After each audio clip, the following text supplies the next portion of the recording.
नमस्कार। आप देख रहे हैं वार्तिक टीवी और मैं हूं सुभाष शर्मा। वार्तिक टीवी के इस खास कार्यक्रम खबरों की खबर में आप सबका स्वागत है। और कार्यक्रम शुरू करने से पहले हम आपको भारतीय सनातनी नववर्ष, जिसे हिंदू नववर्ष भी कहा जाता है, संवत्सर कहा जाता है, उसकी बहुत बहुत हार्दिक बधाई देते हैं, शुभकामनाएं देते हैं। अब हम कार्यक्रम में आगे बढ़ते हैं और हमारे साथ जुड़ चुके हैं जगत गुरु रामानंदाचार्य संस्कृत विश्वविद्यालय के पूर्व कुलपति, बहुत ही मशहूर जाने माने ज्योतिषी प्रोफेसर डॉक्टर विनोद जी शास्त्री। हम डॉक्टर साहब से जानेंगे कि आज का ये जो हमारी चर्चा का विषय वस्तु है, इसमें हमने नव संवत्सर के ऊपर हमारी चर्चा का केंद्र बिंदु रखा है। और चूंकि कल प्रतिपदा शनिवार से हमारे हिंदू सनातनी नववर्ष की शुरुआत हो रही है, ऐसे में हम डॉक्टर साहब से ये जानने का प्रयास करेंगे कि ये जो नववर्ष है हमारे लिए हिंदू सनातनी परंपरा का, ये किस तरह से महत्वपूर्ण है और ये किस तरह की ज्योतिषीय गणनाओं के आधार पर होता है। तो हम स्वागत कर लेते हैं प्रोफेसर डॉक्टर विनोद जी शास्त्री का। डॉक्टर साहब स्वागत है, नमस्कार। नमस्कार। तो आज हम, चूंकि कल से हमारा हिंदू सनातनी नववर्ष शुरू होने जा रहा है, इसलिए आज आपसे हम हमारे दर्शकों के लिए जानना चाहते हैं कि हमारा ये जो नववर्ष है ये किस तरह से वैज्ञानिक एक एस्पेक्ट लिए हुए है, वैज्ञानिक अवधारणा पर आधारित है। एक तो आप हमें ये बताइएगा, लेकिन इससे पहले कल से शुरू होने वाले हिंदू नववर्ष 2079 के बारे में आप एक जो जानकारी है वो हमारे दर्शकों को दीजिए कि ये किस तरह का संवत्सर है और इसका नाम क्या है, हमारी परंपराओं के आधार पर यह संवत्सर किस तरह का है। जी, पहले तो नव वर्ष की अग्रिम शुभकामनाएं सभी को। ये आपको भी नव विक्रम संवत चैत्र शुक्ला प्रतिपदा को प्रारंभ होता है। विक्रमादित्य के राज्यारोहण से, विक्रमादित्य के अंत स्थिति से और विक्रमादित्य के युद्ध विजय से, इस तरह से तीन कालों को मान करके संदेह रहता है, शंकाएं रहती हैं। लेकिन वैसे विक्रम संवत से पहले भी ये विक्रम संवत था, क्योंकि चैत्र आदि 12 महीने पहले भी थे। ये जो संवत है ये हर युग में, सतयुग में भी था, त्रेता युग में भी था, द्वापर में भी था और कलयुग में भी था। द्वापर में युधिष्ठिर युग और कृष्ण युग थे। त्रेता युग में राम वत्स, राम संवत था, तो परशुराम संवत था। तो द्वापर सतयुग के अंदर भी ब्रह्मा, षष्ठी, प्रजापति आदि नाम से ये संवत चलते थे। क्योंकि भगवान राम का जन्म जैसे रामनवमी को हुआ तो ये चैत्र शुक्ला नवमी थी, तो उस समय भी चैत्र शुक्ला नवमी होती थी। तो भगवान कृष्ण का जन्म भाद्रपद कृष्ण अष्टमी को हुआ, तो भाद्रपद कृष्ण अष्टमी उस समय भी हुआ करती थी।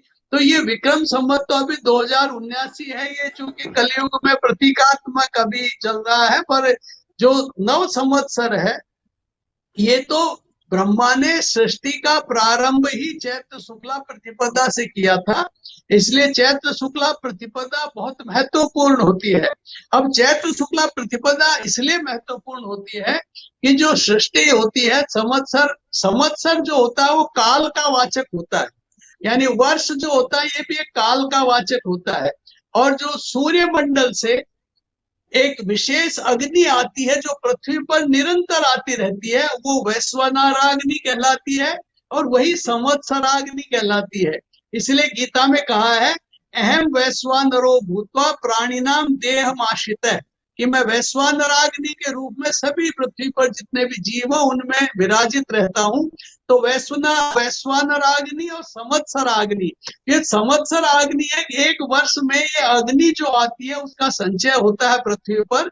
इसमें जो चैत्र का महीना, खासतौर से प्रतिपदा का जो दिन है, ये सबसे महत्वपूर्ण इसलिए हो जाता है कि इस दिन मत्स्य अवतार हुआ था, इसी दिन सृष्टि का प्रारंभ हुआ था, इसी दिन कई महान वीरों का जन्म हुआ था। और ये जो इसी दिन गायत्री अग्नि पृथ्वी पर आती है, आकाश से, सूर्य से आती है पृथ्वी पर। दिवाली के दिन तो पृथ्वी से जाती है आसमान पर, और प्रतिपदा के दिन सूर्य से आती है पृथ्वी पर। और इसीलिए ये प्रतिपदा का दिन महत्वपूर्ण हो जाता है नव वर्ष का, क्योंकि सूर्य आत्मा का कारक है, चंद्रमा मन का कारक है, और जो पृथ्वी है ये स्थूल शरीर का कारण बनती है। इसलिए इन तीनों के कारण ही, तीनों की गति स्थिति के आधार पर ही ये वर्ष बनता है। और ये जो वर्ष संवत्सर जो बनता है, ये संवत्सर ही आम लोगों की काल गणना का केंद्र होता है। और काल गणना ही महत्वपूर्ण नहीं होती। जीवन में जितनी भी ऊर्जा है, जितनी भी उन्नति है, जितनी भी प्रगति है, उसका एक मापदंड ये बनता है। इतिहास भी बनता है, वर्तमान भी बनता है और भविष्य भी बनता है। इसलिए ये बहुत महत्वपूर्ण हो जाता है नव संवत्सर। और नव संवत्सर का जिस दिन नव संवत्सर प्रारंभ होता है, वो वार, जैसे कल शनिवार के दिन ये संवत प्रारंभ होगा, तो शनि इस वर्ष का राजा है। और मेष संक्रांति जिस दिन प्रारंभ होती है, वो बृहस्पतिवार के दिन मेष संक्रांति होगी, तो उस दिन वो मंत्री है। तो राजा शनि है, मंत्री बृहस्पति है। और इसी के साथ जो वर्ष का नाम है, वो नल नाम का राजा है। और ये तीन तरह की स्थिति में होते हैं कि जो 60 संवत्सर के नाम होते हैं, 60 संवत्सर होते हैं।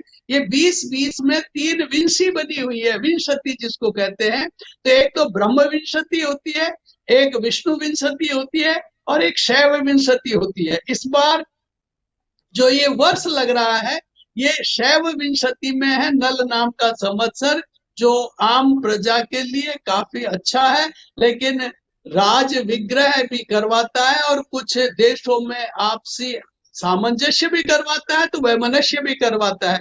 और दुनिया की अर्थव्यवस्था और दुनिया की मनोदशा, इनमें काफी परिवर्तनकारी रहता है। इसी के साथ साथ जो शशेष, रसेश, धनेश, दुर्गेश आदि जो ग्रह हैं, जो संक्रांतियों के आधार पर होते हैं, तो जो ये भारतीय संवत्सर है, इसकी खासियत ये है कि दुनिया के जितने भी वर्ष होते हैं, कि अलग अलग देशों में, अलग अलग जाति धर्म में अलग अलग तरह के संवत्सर होते हैं, लेकिन कोई चंद्रमा के आधार पर होता है, कोई केवल सूर्य के आधार पर होता है।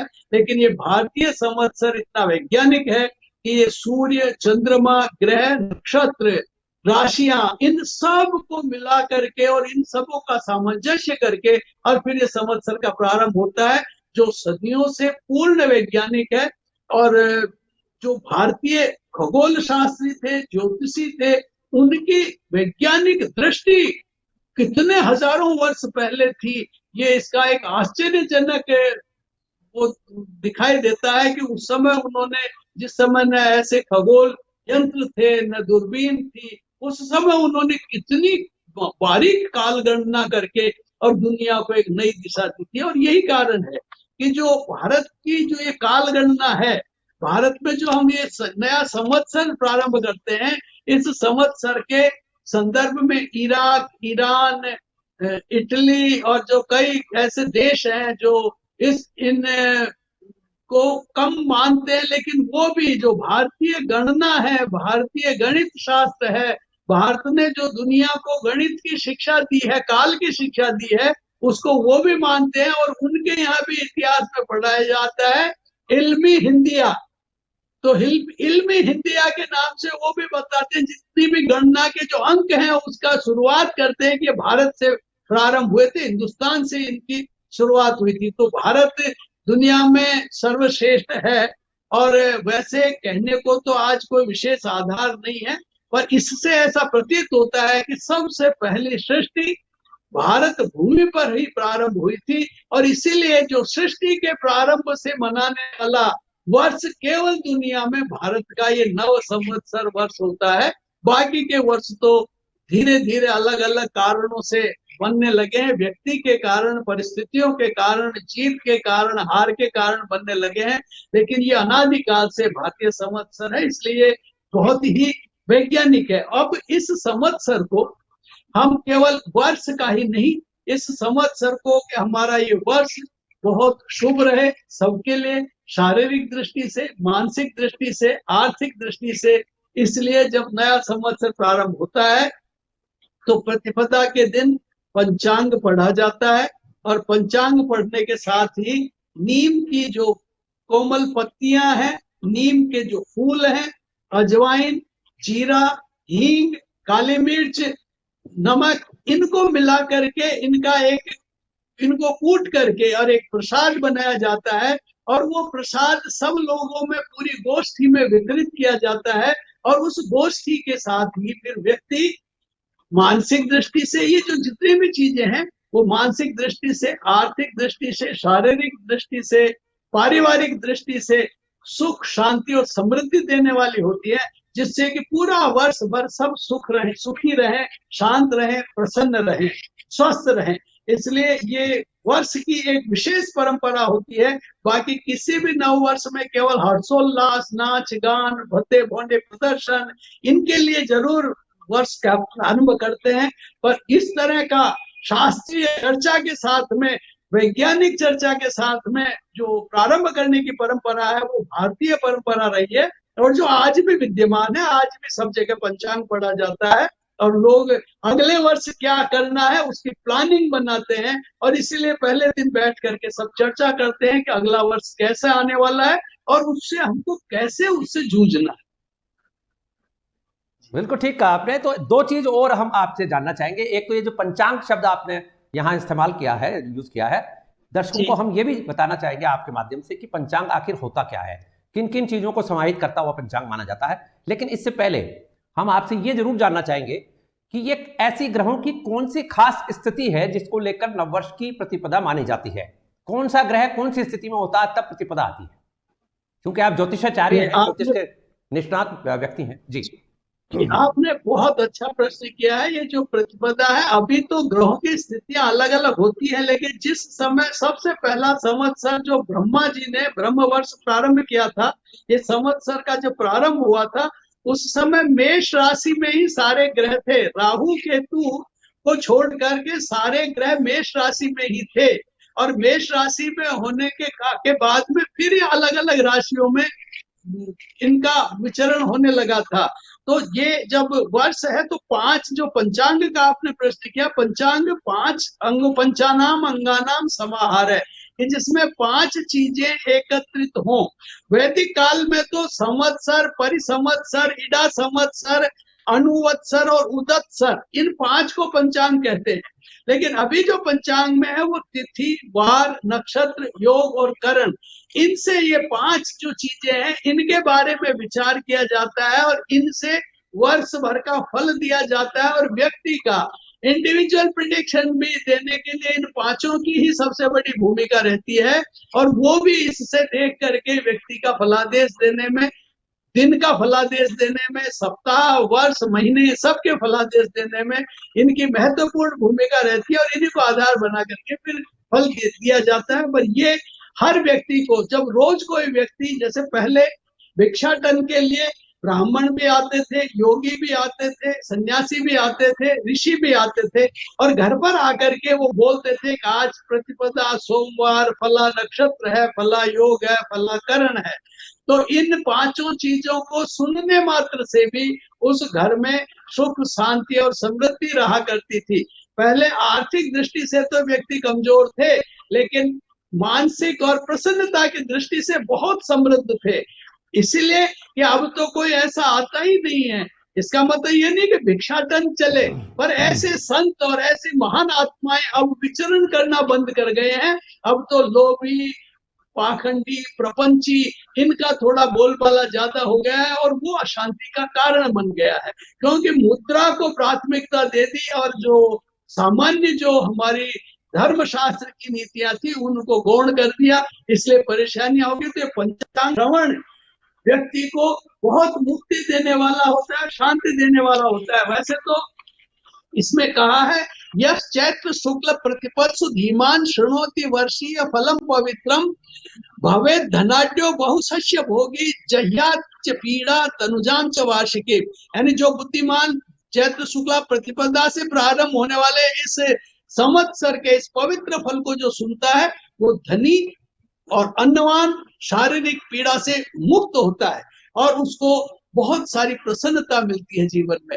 तो ये वर्ष का जो पंचांग का आपने प्रश्न किया, ये पंचांग के बारे में नित्य सुनना ही अच्छा है, पर नित्य नहीं तो एक दिन तो पूरे पंचांग को सुनना सर्वश्रेष्ठ रहता है सभी के लिए। Very good. एक चीज हम लास्ट में आपसे जानेंगे कि ये जो नया साल आने वाला है, नव संवत्सर, सनातनी संवत्सर, ये किस तरह का रहने वाला है और खास तौर पर हम भारतीयों के लिए किस तरह का रहने वाला है। लेकिन इससे पहले आपने एक बात जो कही कि भारतीयों को हजारों साल पहले किस तरह से विस्मयकारी तरीके से ये गणित किस तरह से उन्होंने बनाई कि ग्रहों की, नक्षत्रों की, राशियों की जो चालन और परिचालन क्षमता है, जो उनकी स्थिति है, उनका ज्ञान था।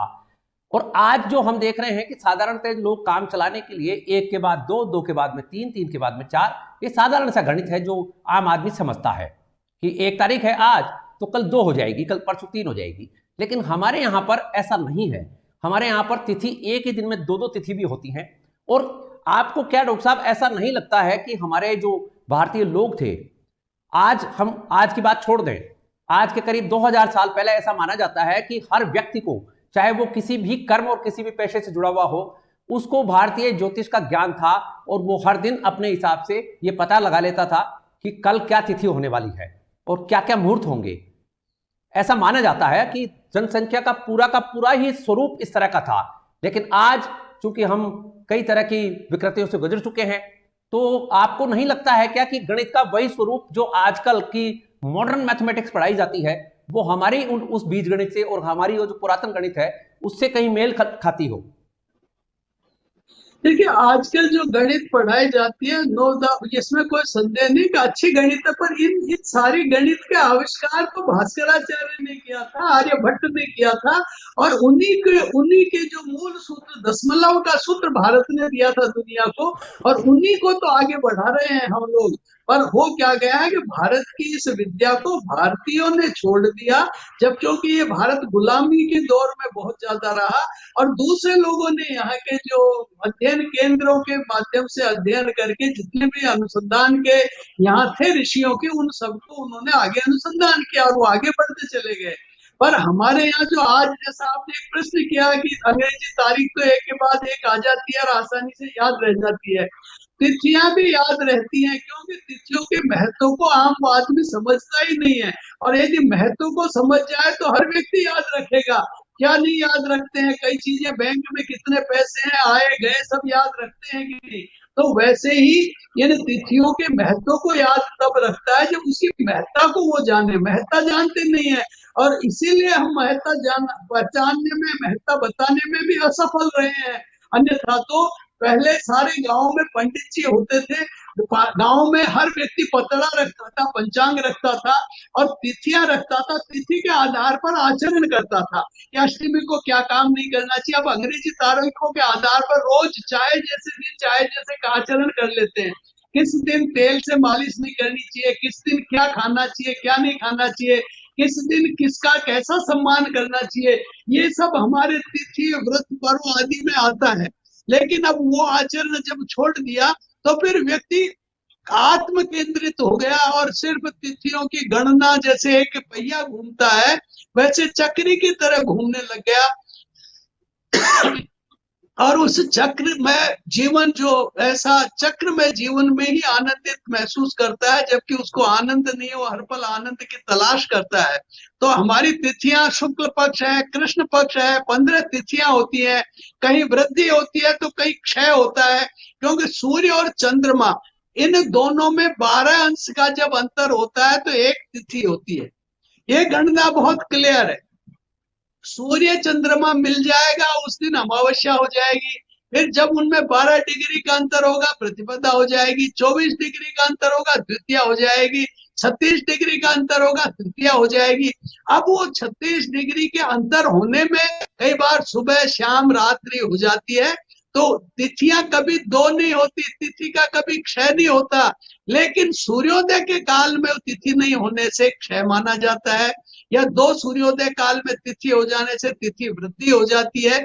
इसलिए 2 तिथियां बोलने में, संकल्प में वो तिथियां ली जाती है, वास्तविकताएं तो अलग है। पर ये चीजें आजकल के, पहले तो कक्षाओं में बच्चों को ये पढ़ाया जाता था, लेकिन जब से हमारे मैकाले के ये जो शिक्षा नीति आई, अंग्रेजों ने बाबू बनाने के लिए जो शिक्षा नीति की, वो आज तक भी हमारे यहाँ चालू है। तो हमारे यहाँ शिक्षा पद्धति में भारतीय तो आए नहीं, और तो और हमारी जो गणित है 1 2 3 4 5 इसको भी हटा दिया कुछ वर्षों पहले, 20-30 साल पहले, तो आज भारत का एक हिंदुस्तान का बच्चा, हिंदुस्तान के नौयुवक आज 59 को नहीं बता सकता है कि 59 कितना होता है, 29 कितना होता है, वो अंग्रेजी में 29 और 59 में ही समझता है। तो भारतीय संस्कृति को ह्रास करने का एक साजिश बहुत बड़ी चल रही है, जिसके कारण से धीरे धीरे हर चीज अंग्रेज बनाए जा रहे हैं हिंदुस्तान के बच्चों को। जब अंग्रेजों का राज था उस समय भी ऐसी स्थितियां नहीं हुई जो आज हो रही है। तो ये बड़ी दयनीय स्थिति है, बड़ा दुख होता है हमको कि अभी क्या स्थिति हो रही है इस देश के अंदर। हिंदुस्तान की जो मूल संस्कृति है, मूल पहचान है, उसको ही खोते जा रहे हैं और हम दूसरे की तरफ आकर्षित होते जा रहे हैं। तो ये बहुत दुर्भाग्यपूर्ण है। इसलिए तिथियां आसान होती है, तिथियों को जो एक बार तिथियों की गणना जानता आता है तो वो तो फिर रोज चंद्रमा को देख के भी, पंचांग नहीं तो आसमान में चंद्रमा को देख के पहचान जाएगा आज कौन सी तिथि है, नक्षत्रों को देख के पहचान जाएगा। हम तो गांवों में हमारे ननिहाल जहां पर बिजली भी नहीं थी वहां पर हम रहा करते थे, तो हमारे गुरुदेव और वहां गांव के आम आदमी आसमान को देख करके बता देते थे आज कौन सी तिथि है, कभी कितने बज गए, अभी कौन सा लग्न है, कौन सा चौघड़िया चल रहा है, सब कुछ पता लग जाता था। तो इतनी गणना गांव में हो सकती है तो फिर लोगों को, आम आदमी को पर रुचि होनी चाहिए। आज बच्चों को पता ही नहीं कि हमारे तारों में है क्या, आसमान में जो तारे दिखाई दे रहे हैं क्या, इनमें कौन कौन क्या है, कुछ भी कुछ से मतलब ही नहीं। हम जब धरती को देखते हैं तो हम आसमान को भी देखें कि धरती में, आसमान में, इसमें है क्या, क्योंकि ये पूरे ब्रह्मांड की जानकारी जब होती है,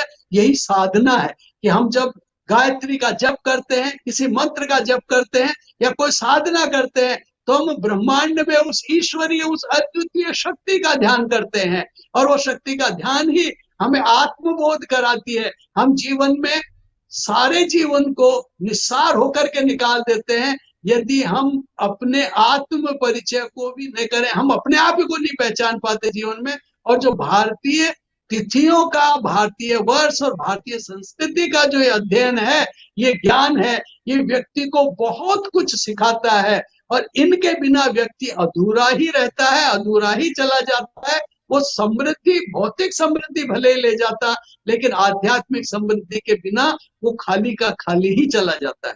इसलिए आध्यात्मिक समृद्धि व्यक्ति को पूर्ण समृद्ध बनाने में बहुत जरूरी है और इसमें हमारे जो ये तिथि नक्षत्र आदि है, नव संवत्सर है, ये बहुत बड़ी भूमिका निभाता है। इसकी जानकारी आम व्यक्ति को होनी चाहिए। बहुत अच्छे से आपने, बहुत ही जबरदस्त तरीके से आपने वो बात रखी है जो भारत की जरूरत है, भारतवासियों की जरूरत है। और ये आपने बहुत अच्छी सी बात बताई है कि हमारे हिसाब से भारतीय तौर तरीकों से यदि एजुकेशन अब बदल दी जाए, जैसा कि मैकालो ने बदली थी और एजुकेशन एक्ट लाकर बदली थी, एक्ट लाने की जरूरत ही नहीं है। भारत में जो पुरातन हमारी जो सांस्कृतिक धरोहर है उसको स्कूल्स में, प्राथमिक शालाओं में पढ़ाना शुरू कर दिया जाए, पंचांग का अध्ययन शुरू करा दिया जाए, तो जो नासा में पढ़ने जा रहे हैं लोग, वो यहाँ से बेसिक एलिमेंट्री एजुकेशन उनको मिलने लग जाएगी। क्योंकि भारतीय जो काल गणना का तरीका है, जो पंचांग है, जो हमारा ये जो नव संवत्सर का जो शुरुआत का और ये जो पूरा का पूरा तिथियों का, नक्षत्रों का जो चलता है सारा, ये सारा का सारा ज्ञान यदि हमारे छात्रों को होने लग जाए, जैसा कि पहले हुआ करता था, देश ग्रामीण जो आदमी होता था, जो कृषक होता था, उसको भी अपनी फसल बोने के लिए वो जानता था कि मेरे को कौन सी तिथि को, कौन से नक्षत्रों में फसल बोनी है। और कर्मकारों को, चर्मकारों को, जुलाहों को, बुनकरों को, सबको ये पता होता था कि आज हमारा ताना बाना बुनना जा रहा है, आज हमारा ये चमड़े का काम शुरू होगा। नगीने गढ़ने वालों को से लगाकर नगाड़े बजाने वालों तक सबको ये पता रहता था। तो क्यों नहीं हो सकता आज ये बहुत प्रासंगिक प्रश्न भी है। और एक वाइस चांसलर होने के नाते एजुकेशन का जो पैटर्न है उसकी तरफ भी डॉक्टर साहब ने इशारा किया है। अब हम लास्ट में एक बात जरूर डॉक्टर साहब से जानना चाहेंगे, क्योंकि डॉक्टर साहब देश के जाने माने ज्योतिषाचार्य भी हैं, तो भारतीयों के लिए ये नव संवत्सर किस तरह का रहने वाला है, इसके बारे में आप हमें थोड़ा सा और हमारे दर्शकों के लिए बताइए।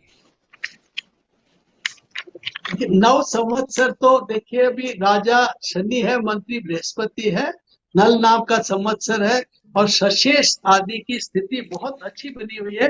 इसलिए नव संवत्सर देश के लिए बहुत ही अच्छा होने वाला है और ये बड़े शुभ परिणाम देने वाला है। भारतीय नव संवत्सर इस वर्ष का जो शुरू हो रहा है, इसमें एक बहुत बड़ी बात यह है कि अभी अप्रैल के महीने में जो अभी चैत्र का जो महीना, खासतौर से चैत्र के महीने में बहुत बड़े परिवर्तन होने जा रहे हैं, सारे ग्रह बदलने जा रहे हैं।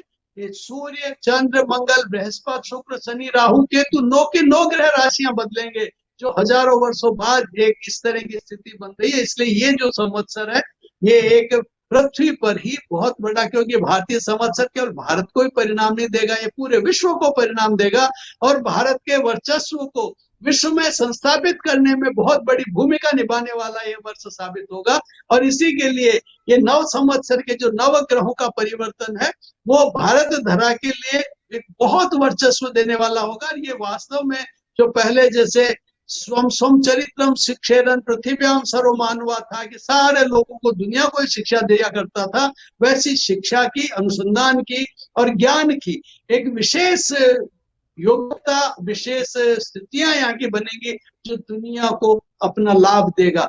वैसे प्राकृतिक स्थितियां जरूर, क्योंकि इसमें जो वास है, जो वर्ष का वास है, वो धोबी के घर होने से, तट पर होने के कारण से, थोड़ा सा के धोबी के घर होने के कारण से, वास, समय का वास धोबी के यहाँ होने से थोड़ी सी परेशानियां, कहीं कहीं आतंक या कहीं चोरी डकैती, इसी के साथ कुछ अपराध तो होंगे ही सामान्य रूप से, पर प्राकृतिक प्रकोप, कहीं अतिवृष्टि तो कहीं अनावृष्टि, पर फिर भी औसत वर्षा ठीक रहेगी। और नया सवाल भारत के लिए बहुत अच्छा है। बहुत अच्छा। तो आपने सुना प्रख्यात ज्योतिषाचार्य जगत गुरु रामानंदाचार्य संस्कृत विश्वविद्यालय के एक्स वाइस चांसलर यानी पूर्व कुलपति प्रोफेसर डॉक्टर विनोद जी शास्त्री से, जिन्होंने हमें नव संवत्सर, हिंदू सनातनी नव संवत्सर के बारे में बताया। डॉक्टर साहब बहुत बहुत आभार, धन्यवाद। धन्यवाद, धन्यवाद। तो आपने सुना आज का हमारा कार्यक्रम, आपने ज्वाइन किया, इसके लिए आपका बहुत बहुत आभार, धन्यवाद। I wish you good luck, success and happiness. Thank you so much.